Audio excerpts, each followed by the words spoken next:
Was the deadly strike on a girls' school in southern Iran a war crime, even if it was a mistake? That's one of the questions now facing the U.S. military.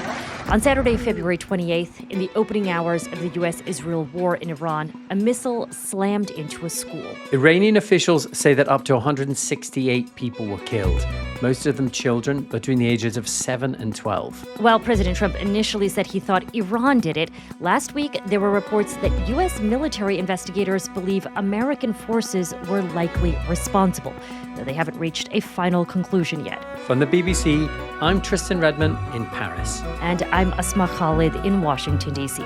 And welcome to The Global Story on YouTube.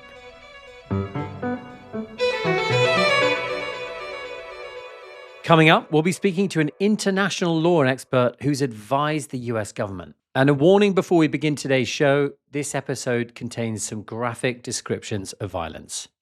First, though, we want to understand how this all happened. And in order to get a better handle on everything we know so far, we reached out to Merlyn Thomas, one of our colleagues at BBC Verify. That's this special unit within the BBC that uses open source intelligence and satellite imagery to verify videos and fact-check information. We asked Merlyn to wind back the clock to February the 28th, which was the first day of the conflict. It was the day that Ayatollah Ali Khamenei was killed, and it was also the day that school in southern Iran was struck. The Iranian authorities said that the first kind of strikes had been reported at about 10:45 a.m. So that's around an hour after US-Israel began attacking Iran. And initially, reports had come out that there had been strikes on this school and that there had been damage on the school building. The first kind of videos we were seeing were aftermath footage. So you're seeing people rushing into the courtyard of the school. You can see dark smoke plumes pouring out of the school building. There are scenes of panic as families are kind of trying to figure out what's going on. All of this is kind of footage circulating online, and that's where we're getting it from. And we're able to kind of verify it using location identifiers, walls, the colored patterns on the side of the school building, all those kinds of particular details. That's how we geolocated exactly where that is. And that's basically just a fancy term for saying this is where something is. You know, this is how we know where it is, and this is how we know it's new. We knew it was authentic. Initially, in the reports, we could see people kind of going through rubble, and later, you know, more footage emerged, published by state media. And this is when the footage gets more graphic. And we're looking at bodies of what appear to be children underneath kind of rubble. And you can see we've seen severed arms. And I'm sorry for kind of going into the detail, but it's important, I think, to say, you know, we at BBC Verify are having to go through the footage of those dead bodies and things like that, because we see that it is so crucial to verify that who has been killed by these strikes. And so we knew there was a school building. This military base was right next to the school building, but this is all part of the jigsaw puzzle of pieces that we were putting together as footage was emerging.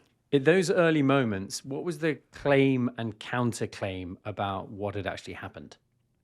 Iran said that this was a strike by US and Israel. And at the time, the US and Israel kind of had no kind of comment on it initially. And quickly after that, there was no real denial or acceptance of responsibility from either side. Israel had said that they were not aware of any operations in the area, but Iran had maintained that this was a US-Israeli strike. Okay, so on day 4 of the conflict, so that's Tuesday, the 3rd of March, there are pictures of a mass funeral that's held in Minab. Iranian officials have said that there were up to 168 people killed. But how do you actually go about confirming those figures? It's really hard. It's really hard to confirm the numbers. And that is just kind of the long and short of it. I mean, Iranian authorities say that 168 people were killed. They say that 110 of them were children. Now, it's really hard to verify those numbers. There was a handwritten list published by Iranian media.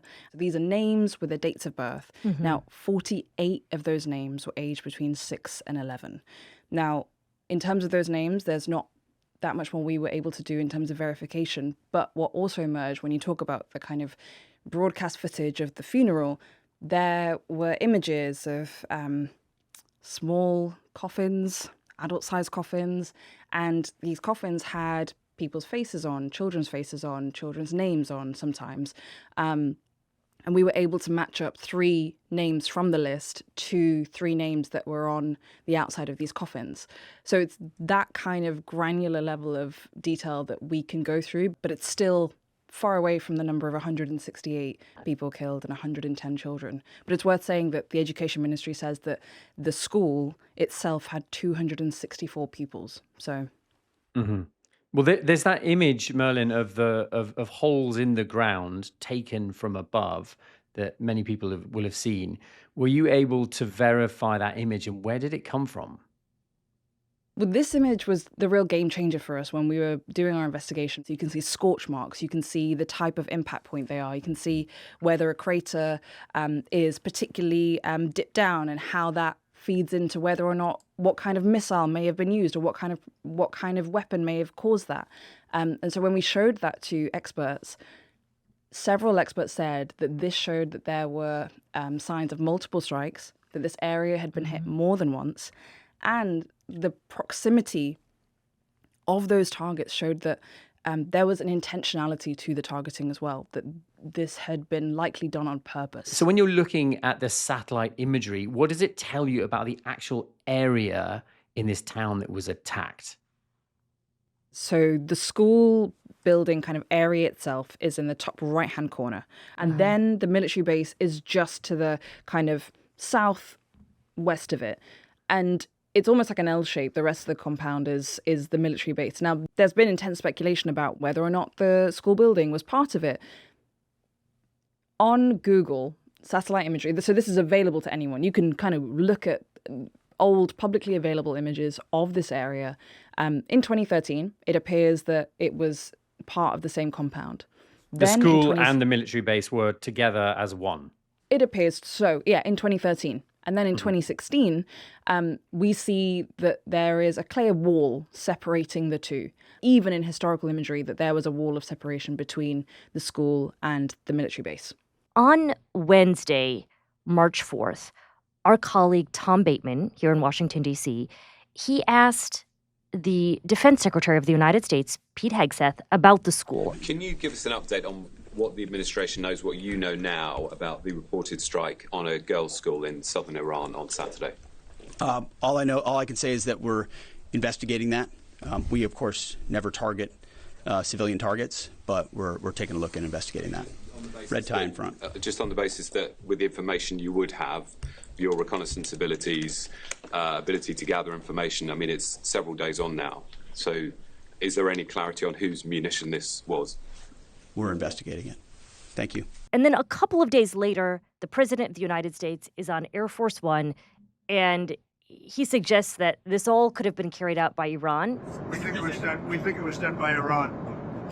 Because they're very inaccurate, as you know, with their munitions. They have no accuracy whatsoever. It was done by Iran. And so at this point, the United States is not accepting any responsibility.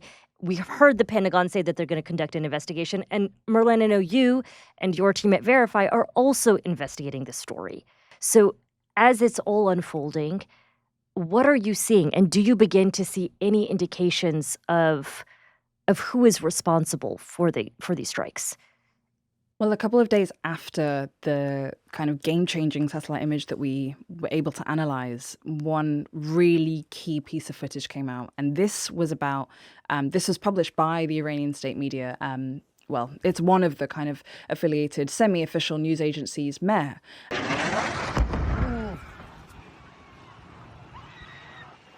And this, just to describe to you, this showed a missile just moments before detonating in what we were then able to verify was the military base. Now, this was crucial because, A, it gives you the chance to look at what kind of missile this was, and we were able to give this footage to munitions experts who were able to slow it down, zoom in, and identify that this was a US Tomahawk missile. So this was the first time we were able to kind of see any clue about what weapon was used, right? But then secondly, not only could you see the missile, you could also see in the background. So you see the missile coming in, and as the camera pans to the right, you can see that there's already smoke rising above the school building. Now, this might seem like a insignificant detail, but it's crucial because it shows that school building was likely already hit before this missile comes in to hit the military base. And that's also likely why we think that someone was filming. Because you might ask, why is someone filming over this area at the very moment that a missile comes in to detonate, right? But it's because, it's kind of human instinct. If something's already happened, you kind of, you then get your camera out to say, okay, is something going to happen next? I want to show the smoke plumes. I want to show something else. And at that very moment, that's when the footage shows the missile detonating, and the kind of dark smoke plume rises above. This we showed to munitions experts, and obviously they identified the missile itself, but they also were able to say, actually, this shows that this operation, because of the fact that it's a US weapon, a US Tomahawk missile, a very identifiable weapon, it shows that it was likely a US operation. That's what experts told us. The combination of satellite evidence showing the multiple strike points, as well as this footage showing the US Tomahawk missile hitting the military base, that, they said, points to the likelihood that this was a US operation. Now, just to be clear, this Tomahawk missile does not land on the school building. That's not what we see. But the experts we spoke to said that this shows that this was a likely kind of targeting of the area. And there's this moment the day after, this key piece of missile footage came out where reporters were asking President Trump why he was the only one continuing to blame Iran. And he claims that Iran has Tomahawk missiles. Mr. President, you just suggested that Iran somehow got its hands on a Tomahawk and bombed its own elementary school on the first day of the war. But you're the only person in your government saying this. Even your defense secretary wouldn't say that when he was asked, standing over your shoulder on your plane on Saturday. Why are you the only person saying this? Because I just don't know enough about it. I think it's something that I was told is under investigation. But Tomahawks are used by others, as you know. Numerous other nations have Tomahawks. They buy them from us. But I will certainly, whatever the report shows, I'm willing to live with that report. What was your reaction when you heard that? I mean, I was shocked. I was like, I'm sure this isn't right. I was like, I know this isn't, but I was like, you kind of start doubting yourself. And so I got on the phone with munitions experts that I work with regularly. And I said, hey, listen to this.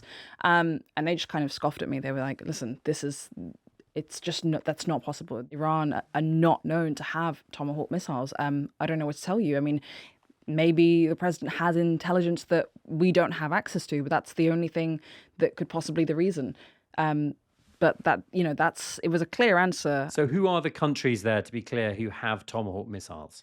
The countries known to have Tomahawk missiles are the UK, Japan, Australia, the Netherlands, and of course the US. That's it. Now, despite what President Trump said, there have been news reports in American media outlets that contradict what he said. In fact, according to the BBC's partner CBS News, a preliminary assessment of the incident by American officials suggests that the U.S.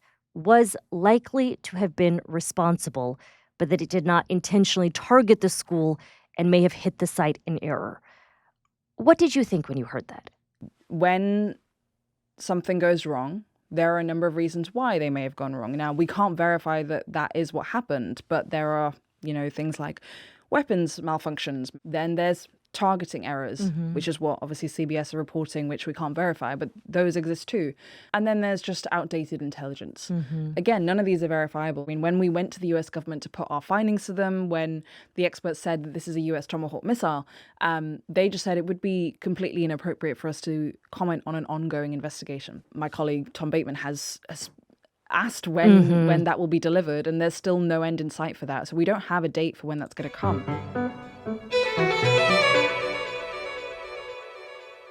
We want to understand more about how these decisions to strike certain targets are made by the US military in the first place, and what legal and moral considerations are factored in. So we called up Oona Hathaway, a professor of international law at Yale University, who also previously worked as a special counsel at the Pentagon during the Obama administration. So I was special counsel to the general counsel, which sounds like something of an oxymoron, but basically it means I was brought in to help with international law and national security law issues that the Department of Defense face. So I was working directly with the general counsel, who's the head lawyer of the Department of Defense, and I worked on a range of special issues. I had top secret, special compartmented information clearance, and worked on a wide range of topics while I was there.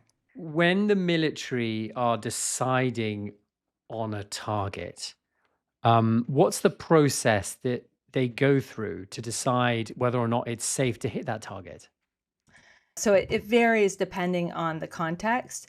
You know, if in some cases you have more time to assess and watch the area and to have a sense of pattern of activity. In other cases, you don't have that amount of time. If there are questions, there is usually a JAG who is available. A military lawyer. A military lawyer who's available to answer questions and to provide guidance. There's also what are called rules of engagement. So there's a set of rules that is reviewed, and that's something that I was occasionally involved in. So it's a kind of translation of the law into kind of concrete rules for people on the ground.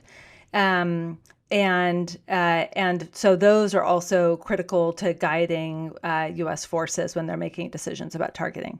Is that likely to have been the process that the U.S. military used in selecting targets in Iran? Yes, but with a caveat. So there's reporting that the U.S. military started using AI to help select targets. Oh. The military seems to have taken the position that there's still always a human in the loop, a human kind of making the final decision. But apparently they are using AI as part of the target selection process, or identifying particular targets. So that is new, but exactly how AI is being used and where it's entering in and how humans are then reviewing the decisions that AI is offering up, we have not got clarity about that. That is not something on which there's public information as far as I have seen. There are people who are saying that the strike on that school may have been a war crime, including the Iranian ambassador to the United Nations in Geneva. If that strike on the school were an accident, which is one theory about what it may have been, a targeting error, would it be a war crime in that case? So there's disagreement about this, but I believe so. If it was reckless. So the question is, What does that mean? Yeah. So did they know, or should they have known that there were civilians present? Were there obvious ways in which they could have better vetted the target that would have been best practices for vetting the target? Yeah, that is a question that I think a lot of people are asking. You have the world's largest military that has a budget of, let's say, $1 trillion, and you can see these images, in some cases, as our reporter pointed out, via Google. So how were they not able to see publicly available imagery with the world's, best funded and largest military? No, I think that's exactly the question we should be asking. What was the process by which they selected and then verified these targets? I mean, from all the public reporting, we're seeing this transition of this building to a school happened years ago. Particularly, I'm concerned about how these targets were verified, given that something like a school is generally pretty easy to tell from satellite imagery because you have people coming and going at certain times a day. And so you don't have to watch that building for very long to know that you see little people going in and out of that school, people who look like parents. That's the kind of thing you can very easily see with satellite imagery. And so the fact that they claim not to have known that this was in fact a school, and I believe that they did not intentionally target a school. I have to believe that. Then, I think there is a need for a war crimes investigation to determine whether, in fact, they were using information that was highly outdated, and therefore that this was a reckless decision that gives rise to criminal liability, that it counts as willful killing of a civilian as a result. So a targeting error in and of itself is not a defense if not enough due care and attention has been taken. Is that right? Yeah, I mean that's my view. What I should be clear about is that there is some difference of opinion among international lawyers on this question. The U.S. government doesn't take this view of the intent. So if they're conducting the investigation, they may not view, or it seems unlikely that they're going to view recklessness as enough to meet the intent standard. What is their standard? So they would say if you didn't know what it was and therefore you didn't intentionally target a girls' school, then there's no criminal liability. And generally speaking, when they find that it was unintentional in the sense that they didn't know that there were civilians there, or that it was a school, or that it was a medical facility or the like, they don't hold anybody criminally responsible. They may nonetheless discipline them for not following proper procedures, but they wouldn't use criminal liability. I want to follow up on that, Oona, because it's not a new problem. I mean, the U.S. military has had, unfortunately, a track record, at least in recent history, I will say, particularly in parts of the Middle East, under successive Republican and Democratic administrations, of harming civilians, of killing civilians. A couple of years ago, the Pentagon did create this new unit to try to address that. And we've seen now a number of American news outlets pointing out that there were cuts to that unit, known as the Civilian Harm Mitigation and Response Initiative. Do we know if those cuts at the Department of Defense could have played any role in what happened in Iran? We don't know for sure, but it seems likely, because it's the people whose job it was to think through how to protect civilians, and we're putting systems in place to better and more effectively protect civilians who are being fired or moved. The office that was founded precisely to address this has lost 90% of its employees, and JAGs are being fired. These military lawyers whose job it is to also ensure that you're taking all the steps necessary to properly vet a target. And we're getting the message from the top. Pete Hegseth and President Trump have said, they want to fight a lethal war, no quote unquote stupid rules of engagement. If you're writing rules of engagement in a way that is meant to reduce the care that you take in choosing targets and executing them, then that you are increasing the likelihood of civilian casualties. And this is the inevitable result. I have two questions here. One is, what do rules of engagement actually mean? And then secondly, can the Secretary of Defense unilaterally change those rules of engagement? Yeah, so rules of engagement are an effort to kind of translate these abstract principles of international law into a set of very specific, clear rules that military officers can carry out and then that soldiers can carry out. So it'll say something like, how many casualties are permissible for what level of target? It'll say, that no casualties are permitted generally for a low-level soldier. Or it will say, it has if you ever look at these, they're just a long list of very specific guidance that's provided in every specific context of like what you can do. And so when you're making a decision, targeting decision, you're referring to these rules of engagement. So when the defense secretary says no stupid rules of engagement, can he change them? Yeah, I mean, he can. Yeah, I mean, Pete Hegseth could come along and say, I think that we should up the level of tolerance for civilian casualties for different levels of targets. And the question is, how much pushback is he going to be getting from the lawyers? The military lawyers tend to be fairly cautious, at least when I was there.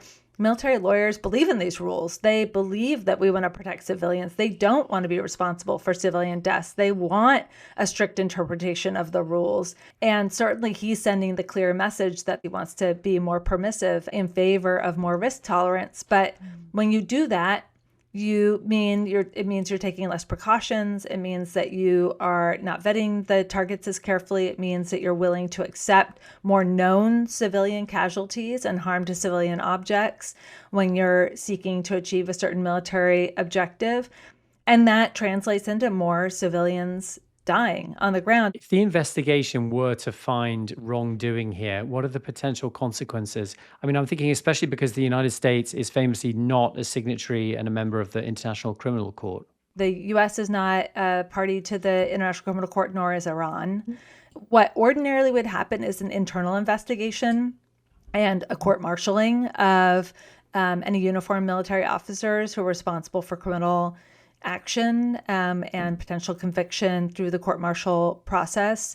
It's also the case that any state that is party to the Geneva Conventions, which is to say every state that is party to the UN, is obligated to hold to account those who've committed war crimes. And so if it's known that U.S. service members have participated in actions that are war crimes, they could, in theory, be prosecuted in other countries, in the domestic courts of other countries.